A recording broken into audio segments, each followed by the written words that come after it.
Yeah, let's go. I ain't the first with the curse, with the thirst that I wanna be better, not worse, man it hurts. I'm on this earth with my words and I put them all together, insert, cause I wanna have worth. Working hella hard till they put me in the dirt. Gonna go far, man, listen to my words. Gonna be a star, man, life's like a blur. When you're working this hard till you get what you deserve. Yeah, I ain't taking a backseat. What's going on, everybody? Welcome to another episode of the Fantasy Football Truther. This year in fantasy football, either you're being sold on second-year QBs or you've already watched this video, so you know that you're being sold. Okay, so for today's episode, it is going to be second-year QBs. This group of second-year QBs is actually kind of fantastic. It is a pretty amazing plethora of different players, different play styles, different backgrounds. So jumping right in, following last year's draft order. Next up, we have Michael Penix Jr. for the Falcons. Now, the hardest thing about Michael Penix Jr. is he didn't play very many games. I've heard people out there say that, he played enough games to have a viable enough sample size, and I think that that's insane because when you only play a handful of games, that's not enough to show me what you're going to do over a 17-game season sample.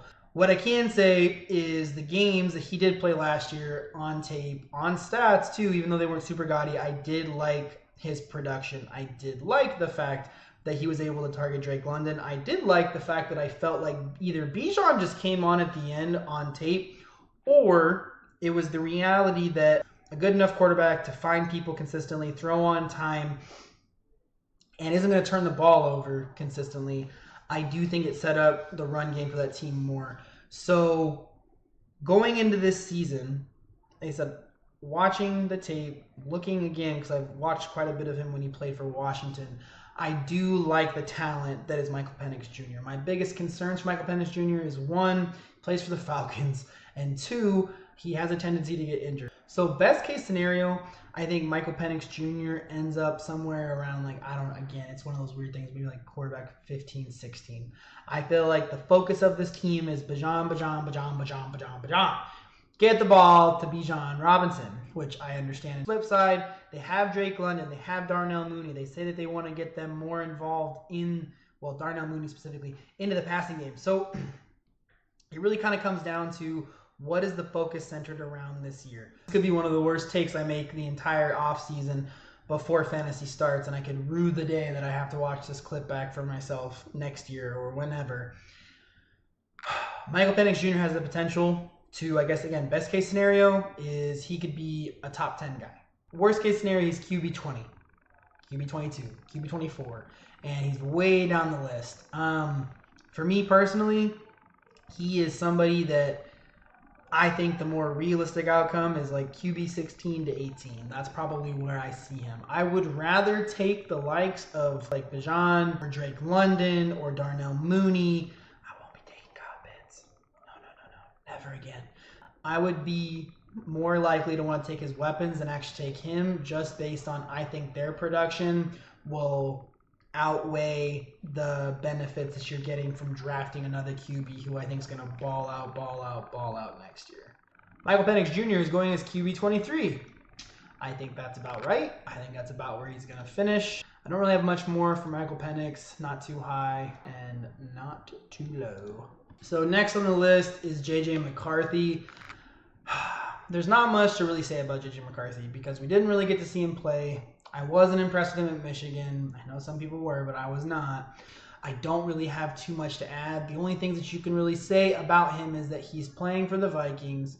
He's playing under Kevin O'Connell, who has an amazing offensive system, as we saw with Sam Darnold last year. You still have Justin Jefferson. You still have Jordan Addison. You still have Aaron Jones. You still have TJ Hawkinson. You still have Jalen Naylor. I like the addition of Jordan Mason. I think that holistically speaking, this team is set up to succeed. I don't know if it's like the 49ers situation with Kyle Shanahan where you're kind of able to plug in a average to good quarterback and they play amazing or great. Obviously, that's what we saw last year with Sam Darnold, was that he went from being, wish-wash, best way to put it is wish-wash, to being not only NFL viable, fantasy viable, and he began looking like a top, 15 QB in the NFL, holistically speaking. So there is a chance that J.J. McCarthy comes in day one, looks good, plays well in the system with O'Connell, and smashes. He could end up where Sam Darnold did last year, where he ends up as like QB9 overall, QB9, QB10 overall in fantasy football. Again, I guess going through like best and worst case scenario. Best case scenario is that he does end up like Sam Darnold, maybe slightly better, slightly less. Maybe he ends up as QB8 or QB10. You're not going to really be upset about that outcome of a season for his technical rookie season, even though it's his sophomore season. Worst case scenario, though, is what I saw on tape from Michigan is what you get in the NFL, regardless of Mr. O'Connell and his offense. And it is not as good as Sam Darnold. We see more of what Sam Darnold looked like at the end of last year, a little bit more of that vibe, and maybe he falls down all the way to like QB 18, 19, 20. I don't think it could go much lower just because of the offensive system and the offensive weapons they have on that team. But like everybody else, got to look at the ADP. Where is he going? JJ McCarthy is going as QB 20. He is after Drake May, which is fine with me. I mean, do you really want anybody else after him as your starting QB? No, not really. So he's going in the 11th round. So you're basically getting him for free. So if you have faith in him or the Vikings or Kevin O'Connell, or maybe you're just a Vikings fan, draft him, makes the games more interesting, and also there's a chance where he could end up closer to where Sam Darnold did, and you basically have gotten a QB1 on your team for free. And for our last quarterback that we are going to discuss, we have the final one drafted in the first round, which is Bo Nix. So for me, Bo Nix on tape, first 4 or 5 weeks was absolute garbage. It was kind of terrifying because one, I believe in Sean Payton, which I'll repeat probably 10 more times in this segment. And two, I watched a lot of Bo Nix at Oregon, and I can confidently tell you that he looked like a shell of the guy who even played at Oregon. And of course your response is, well, it's college, there's a difference. Yeah, I get that, but like he looked bad. Like that man was turning over the ball on like some of the shortest throws you could ever possibly imagine, and it was just like horrible. Beginning of the season, trash. Middle of the season, better. End of the season, great. The question we have to ask ourselves is, what has changed? What are we looking at? So, hopping into it more, for the Denver Broncos this offseason, they added Evan Ingram, they upgraded the defense, they brought in, RJ Harvey, and they brought in the wide receiver. I can't remember the wide receiver's name, it really doesn't matter. The point is that I trust Sean Payton. He knows how to develop players, build a team, build a cohesive unit, and win games. Now, the only concern that I have for Bo Nix's production this year is not based around Bo Nix, not based around coaching, it's not based around weapons, it is actually based around this defense. It terrifies the living crap out of me. Why? Bo Nix does not have to go out there and score, like Joe Burrow, 35, 45 points a game to win some of these games. I would be shocked if on average that defense gives up more than 23 points a game. So, let's just say on average they give up 23 points. Let's say that means they need to get 3 touchdowns and a field goal, 24 points to win the game. The issue that I have is if we split the work 2-1, where Bo Nix is getting 2 touchdowns from throwing and 1 is going to one of the running backs on this team. Let's say he rushes for 40 yards a game, there's another 4 points. So that puts him at 15, 16 points a game because the guy doesn't have to go out there and be insane in the membrane during these games. I don't like that. It stresses me out. I think Bo Nix as a talent is fantastic. I think Sean Payton is going to set him up to score a poop ton of points, but they might not have to actually score those points. They might not be having to go for it on 4th down. They might not have 4th quarter comebacks if this defense is as good as I think they're going to be. So, I would love to tell you, best case scenario, that Bo Nix, again, much like Drake May, could be a top 5 guy, top 8 guy. But I don't think it is quite as realistic only because of this defense. So I think high case scenario for Bo Nix is he ends up as QB 10, QB 9. Worst case scenario, because the defense is so good, he ends up as QB 15, QB 12, QB 13. It's not really somebody that I'm that excited about. But again, for being honest, let's look at the ADP of where Bo Nix is going. Okay, Bo Nix, my boy. He's going at number 8, number 69 overall. Oh, it's just a hard place to put him in. That puts him in the end of round 6. I mean, the end of round 6 isn't a horrible place to be taking a QB. I just am not in love with it. I do have more love for him than Kyler Murray or Jared Goff. So, I mean, there is that. But again, it is a hard spot because he is going dramatically higher. I would love to stamp my stamp of approval on Bo Nix where he's going to go in drafts.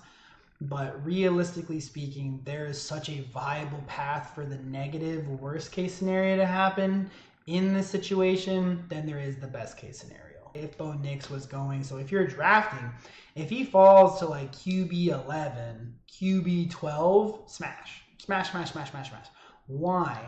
Because at that point in time, there's just such talent that if I can smash him at 12 and he gets up to QB 8, where he's going and actually in the draft, then I'm happy with that. I think people are not drafting him very smart right here because for me, that is closer to the top range, if not the best case scenario, is that he's QB8 next year. Okay, so I said it was the last one, but I'm going to do one more. Just one more. I'm going to give you a sicko one. I'm going to make it really short, really sweet. I'm going to see if I can do this in, 60 seconds. And I think this is like a funny one to talk about because if I call it now, then I can look back, clip this video, and because nobody else can talk about this guy. I think that there is a real chance that Spencer Rattler ends up playing a game for the Saints. If that happens, and he has had a whole week to prepare, as in I don't know, somebody got hurt or somebody's getting benched and he's got a whole week to prep, I do believe that there is a chance that people are shocked at how good Spencer Rattler looks. I understand that on tape, it was not the most amazing thing in the world, to say the very least. But what I can tell you is watching those games that he played, he had nothing on that team, a bad offensive line, like I said, no weapons, a banged up Kamara. I don't even remember if Kamara played all the games that he started in. It would not shock me if Kellen Moore, again, I am not saying fantasy viable, but just for the sake of my takes being on point, I would not be shocked if he gets a shot and he's better than everybody else on that team, which is what, Tyler Shuck and Jake Hayner. So just keep that one in there for a sicko one. I really don't know if I want to end the video on that one, though. I probably should stuff that somewhere in the middle so that people don't remember that as the last thing from watching this video. But that is okay. So that's what I have. I'm sure that the people will agree with some of my takes, disagree with some of my takes. If you guys have different perspective or different way of ultimately thinking about these second-year QBs, let me know down in the comments. Hopefully this video will be helpful. Hopefully it will change your perspective on how you're drafting these people. You have a better idea of the realistic upside, the realistic downside, and have a better idea of where they really should be going in a draft versus where they may be going, whether they're undervalued, undervalued or overvalued.